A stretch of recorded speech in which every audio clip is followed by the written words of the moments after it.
So when you're programming your Arduino, every single number you work with needs a home, right? A little container to live in. But here's the thing, not all of those containers are the same size. And if you pick the wrong one, you could be wasting precious memory. Or even worse, your code could just completely break. Today, we're going to get this sorted. We're going to master these containers and really understand the essential numeric data types for Arduino. All right, here's our game plan.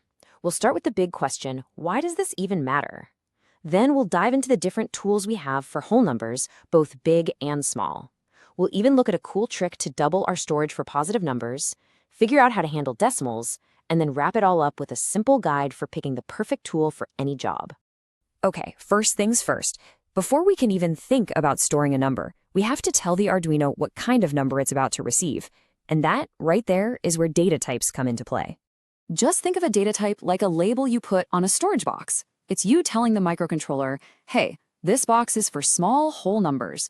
Or, careful, the number in here has a decimal point. It is, without a doubt, the fundamental first step you take anytime you create a variable to hold your data.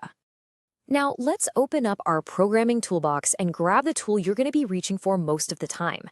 For all those simple, everyday whole numbers you need to keep track of in your projects, this is your absolute go-to. And here it is, the int, which, you guessed it, is short for integer. This thing is the workhorse for storing whole numbers. We're talking loop counters, the number of times a button has been pressed, you name it. It is perfect for those everyday tasks, but it definitely has its limits. Let's peek under the hood a little. An int is a 16-bit container. Now what that means is that it uses one of those bits to figure out if a number is positive or negative, and it uses the other 15 bits for the actual number. That's what gives it that specific range, from negative 32,768 all the way up to positive 32,767. And hey, you'll see short right there too. That's because on most Arduinos, an int and a short are exactly the same thing. And using it is as simple as it gets. You just state the type, which is int, give your variable a name, here we're using var, and then you give it a value. Boom, done. Okay, but what happens when 32,767 just isn't big enough? Or what about the other way around? What if you're working on a really complex project and you need to save every single last bit of memory you can? Well, that's when we need to pull out some more specialized tools. Let's start small. Let's say you know for an absolute fact that your number is going to be positive and it's never going to be more than 255. A perfect example is setting the brightness of an LED using PWM. For that, the byte is the perfect choice. It is incredibly efficient with memory. So the key thing here is that a byte only uses 8 bits of memory. And because it's unsigned, which is just a fancy way of saying it doesn't bother with negative numbers, it can use all 8 of those bits for the value. That's what gives it that really clean range of 0 to 255. Now for the complete opposite problem. What if you need to count something that goes way, way beyond 32,000?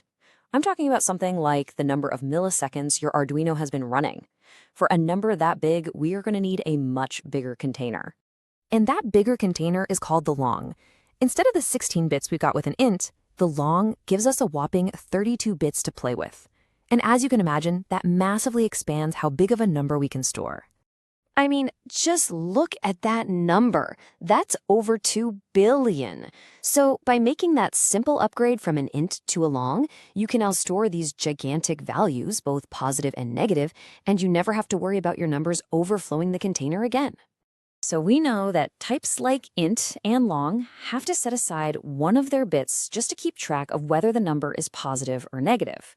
But what if you know your project only ever deals with positive numbers? What if there was a way to take that sign bit back and use it to store even bigger numbers? Well, you can, and this is the magic of the unsigned keyword. Just look at this comparison. A regular int has to split its range, but an unsigned int says, nope, we're not doing negative numbers, and it uses all 16 bits for the value. That instantly doubles its maximum positive value to over 65,000. And this little trick isn't just for integers. We can slap that unsigned keyword in front of other types too, to push their positive limits even higher. So what do you think happens when we apply this to our biggest container, the long? You get this. By using an unsigned long, you get all 32 bits working for you, dedicated only to the number's value. That gives you a maximum value of over 4 billion. This is the absolute king for any project where you're counting a huge number of events, and you know they'll only ever be positive. Okay, we've pretty much mastered whole numbers, but let's be honest, the real world is messy. Sensor readings for temperature, voltage, they almost always have decimal points. So how in the world do we store a number like, say, 25.26? For this job, we need a totally different kind of container. It's called a float, and it's specifically designed to handle these floating point numbers. You know, the ones with all the digits after the decimal point. Now, if you've done programming in other languages before, you might be sitting there thinking, hold on a second, isn't there supposed to be a double type for even more precise decimals? And you know what? That is a fantastic question. Here's one of those classic Arduino quirks that you just have to know. On the most common boards, like the Arduino Uno, there's absolutely no difference between a float and a double. They are the exact same 32-bit container. So really, you can use them interchangeably. Okay, we have just unboxed a whole set of really specialized tools. So when you're firing up your next project, how do you know which one to pick? Let's put this all together into a nice, simple guide. This table right here, this is your new best friend. Seriously, for small positive numbers, grab a byte. For your general purpose counting, an int is your buddy. Need to track time since startup or some other huge number? Go for a long. Need a positive range that's bigger than an int? Unsigned int is your answer. And for any sensor reading that has a decimal, float is what you need. The golden rule is simple. Use the smallest container that can reliably do the job. It's all about efficiency. Because at the end of the day, choosing the right data type isn't just about making sure your code doesn't crash. It's about writing clean, smart, memory-efficient code that runs as well as it possibly can. It's what gives you, the programmer, precise control over your creation. So think about that next time you start a new sketch. What containers are you going to choose? And what does that choice say about how you're building your project?